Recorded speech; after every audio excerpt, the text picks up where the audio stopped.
애기씨와 3월이 마가 2편. 첫날부터 모든 게 엉망이었다.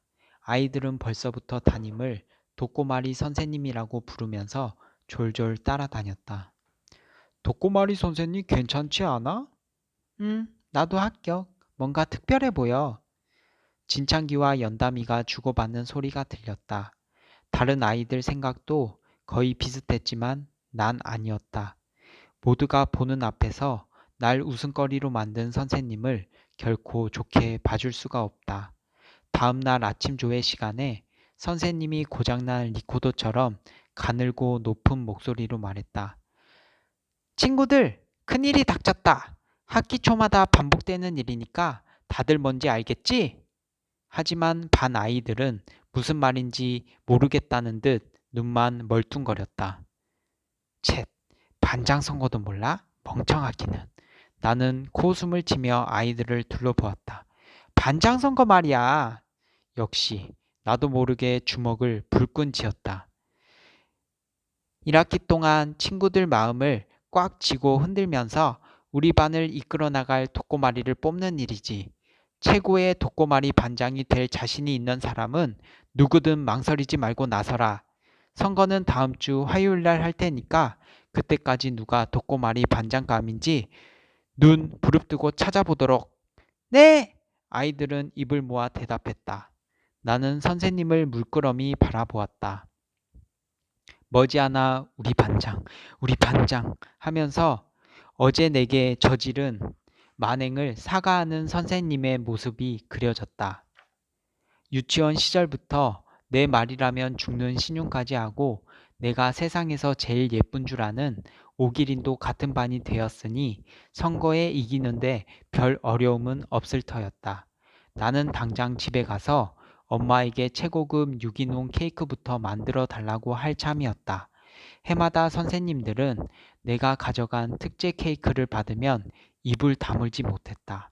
물론 성적이나 영어 실력, 인기만으로도 나는 언제든지 선거에서 이길 자신이 있었다. 작년에는 거의 몰표를 얻다시피 했다. 이번엔 케이크 위에 독고마리를 올려달라고 할까? 나는 독고마리를 얹은 케이크를 상상하다가 혼자 웃었다. 앞에 앉은 김별리가 힐끗 돌아보았다. 나는 순간적으로 눈꼬리를 동그랗게 말고 천진스러운 눈웃음을 지어 보였다. 친구들이 나를 착하고 순진한 아이로 보게 만드는 필살기였다. 김별리는 흐흥 하고 기분 좋게 웃었다.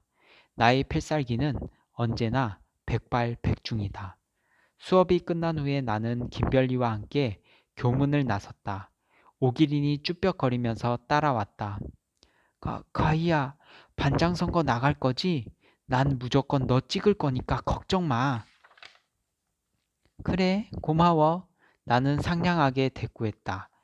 오기리는 데이트 약속이라도 받아낸 것처럼 얼굴이 환해져서 껑충껑충 뛰어갔다.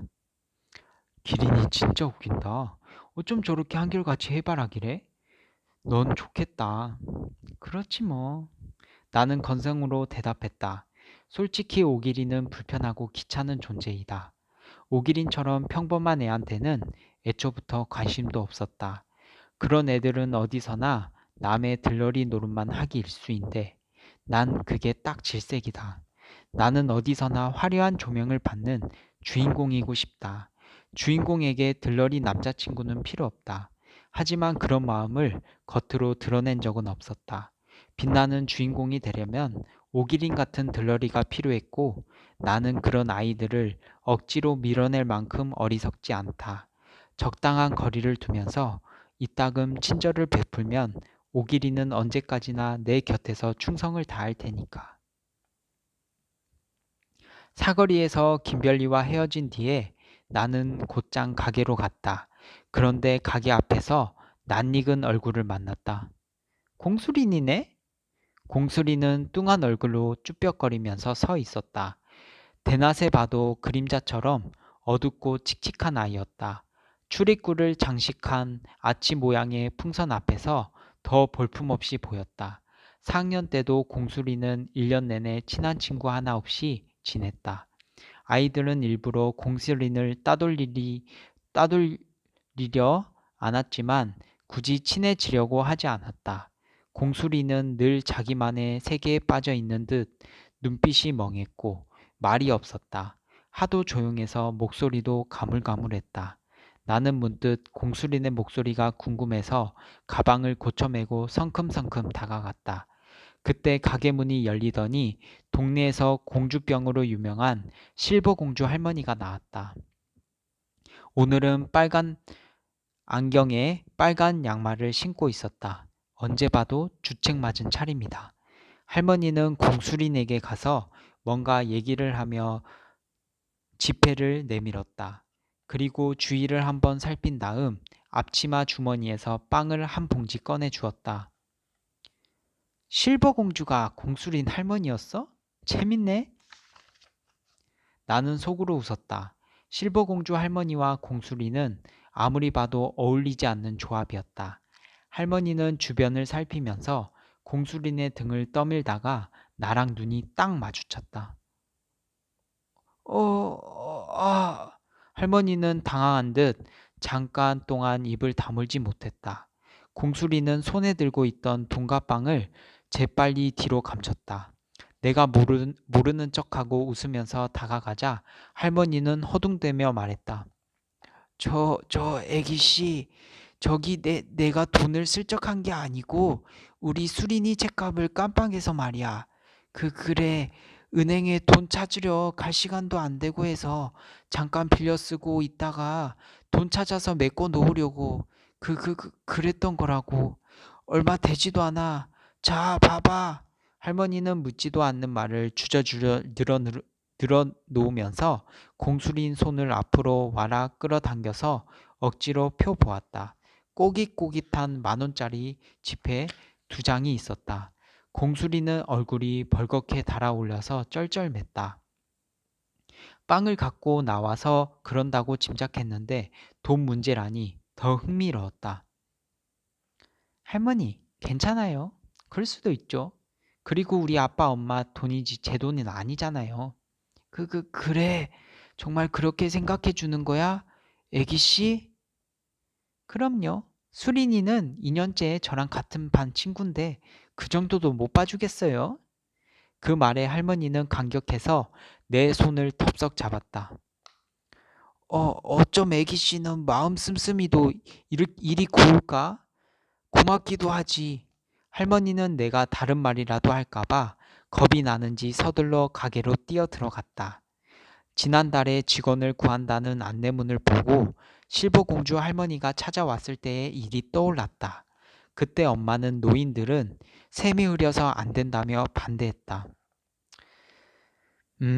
할머니가 옷차림도 세련되고 괜찮은데 뭘.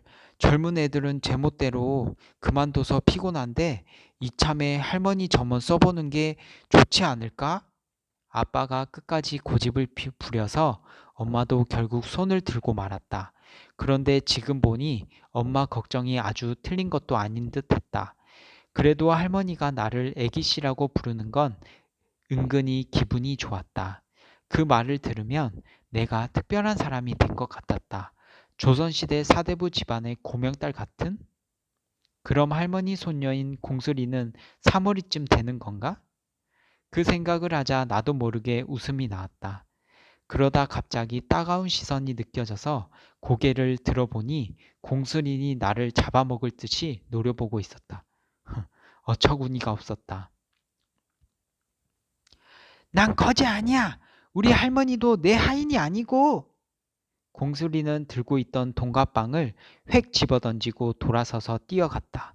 갑작스러운 반격에 나는 할 말을 잃고 우두커니 서 있었다. 선생님이 독고마리를 던졌을 때처럼 눈앞이 아득해졌다. 오늘은 여기까지 읽을게요. 안녕, 대장이들.